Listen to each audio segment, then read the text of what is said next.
चलिए आगे बढ़ते हुए बात करेंगे। पश्चिम बंगाल में बीजेपी की ऐतिहासिक जीत के बाद अब सबसे बड़ी चीज क्या है जानना चाहते हैं लोगों के में कि अगला मुख्यमंत्री कौन बनेगा। जी हाँ, 9 मई को है शपथ ग्रहण, लेकिन सियासी अभी गर्म है। सियासी का जो कुर्सी है वो कुर्सी किसके नाम जाएगा। पश्चिम बंगाल विधानसभा चुनाव 2026 के नतीजों ने राज्य की राजनीति में बड़ा बदलाव ला दिया है। भारतीय जनता पार्टी बीजेपी ने 294 में से 206 सीटें जीतकर शपथ बहुमत हासिल कर ली है, जो 148 के बहुमत के आंकड़े से काफी अधिक है। ऑल इंडिया तृणमूल कांग्रेस यानी टीएमसी ने सिर्फ 80 सीटों पर सिमट के रह गई। इसके अलावा कांग्रेस को भी 2 सीटें मिली हैं, एजे यूपी को भी 2 मिली है और अन्य कम्युनिस्ट पार्टी को भी 1 मिली है। लेकिन कुल मिलाकर अगर बात करें 294 सीटों वाली विधानसभा की, तो अभी भी 1 सीट बाकी है, क्योंकि कल जो है वो 293 सीटों पर मतगणना हुई है। फालता की सीट अभी भी बाकी है, उस पे 24 मई को मतगणना होगी। तो वहीं चुनाव परिणाम आने के बाद अब सबसे बड़ा सवाल यह है कि राज्य का अगला मुख्यमंत्री कौन होगा।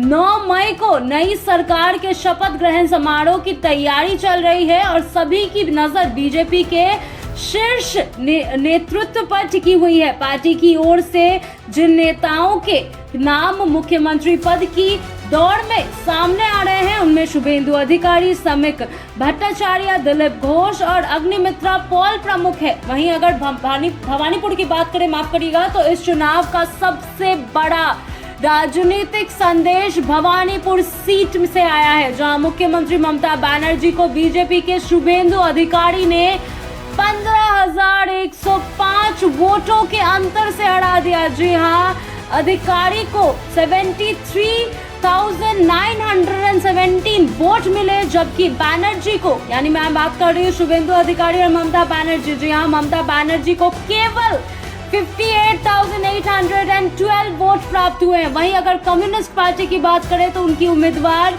श्रीजीवी बिस्वा काफी पीछे रही है। इसके अलावा नंदीग्राम सीट पर भी अधिकारी ने जीत दर्ज की है। जी हाँ, भवानीपुर और नंदीग्राम दोनों सीटों पर शुभेंदु अधिकारी ने पूरी बहुमत के साथ जीत हासिल की है। तो वहीं बीजेपी ने पश्चिम बंगाल में पहली बार इतनी बड़ी जीत दर्ज की है। पार्टी कई वर्षों से राज्य में ऑल इंडिया तृणमूल कांग्रेस की सरकार को हटाने की कोशिश कर रही थी, जो ममता बनर्जी के नेतृत्व में लंबे समय से सत्ता में थी। इस बार के जनादेश ने राज्य की राजनीति में एक बड़ा निर्णायक बदला ले लिया है। जी हाँ, इलेक्शन कमीशन ऑफ इंडिया द्वारा जारी आंकड़ों के अनुसार बीजेपी ने 204 सीटें जीती, जबकि टीएमसी को 80 सीटें मिली। प्रमुख सीटों में भवानीपुर, नंदीग्राम और राजरहाट न्यू टाउन शामिल रही, जहां के परिणामों पूरे राज्य की नजर रही थी। जी हाँ, तो भवानीपुर, नंदीग्राम जो सबसे हीटेड सीट थी, उसमें भी शुभेंदु अधिकारी बीजेपी की तरफ से जीत हासिल की है। उन्होंने बीजेपी नेता शुभेंदु अधिकारी ने टीएमसी पर तीखा हमला करते हुए कहा कि पार्टी 24 घंटे के भीतर खत्म हो जाएगी। उन्होंने टीएमसी को भ्रष्ट और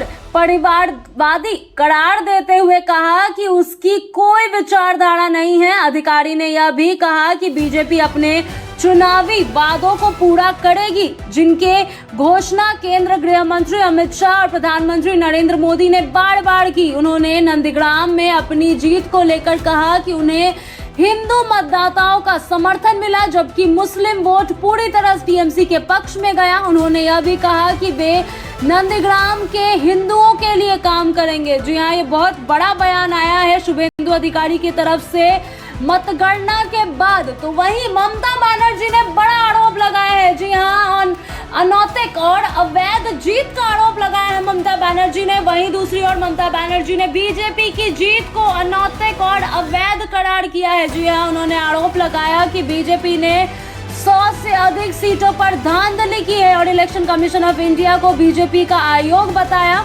ममता बनर्जी ने कहा कि उन्होंने मुख्य चुनाव अधिकारी और अधिकारियों से शिकायत की, लेकिन कोई कार्रवाई नहीं हुई। उन्होंने आरोप लगाया कि केंद्र बलों और केंद्र सरकार की मिलीभगत से चुनाव प्रक्रिया प्रभावित हुई। उन्होंने यह भी दावा किया कि दोपहर 3 बजे के बाद उनके समर्थकों के साथ मारपीट की गई, उन्हें खुद चोट लगी, सीसीटीवी बंद कर दिया गया और उनके एजेंटों को काउंटिंग सेंटर के अंदर से बाहर निकाल दिया गया। जी हाँ, ये बहुत बड़ा आरोप लगाया गया है ममता बनर्जी की तरफ से। कल रात को पश्चिम बंगाल चुनाव 2026 के नतीजे केवल सत्ता परिवर्तन तक सीमित नहीं है, बल्कि यह राज्य की राजनीतिक दिशा में बड़ा बदलाव का संकेत देती है। जहां एक और बीजेपी के लिए यह ऐतिहासिक जीत है, वहीं दूसरी ओर टीएमसी के लिए यह एक बड़ी चुनौती बनकर उभरा है, जब उनकी नजर 9 मई के शपथ ग्रहण समारोह और नए मुख्यमंत्री के नाम पर टिकी हुई है, जो आने वाले समय में बंगाल की राजनीति की दिशा तय करेगा।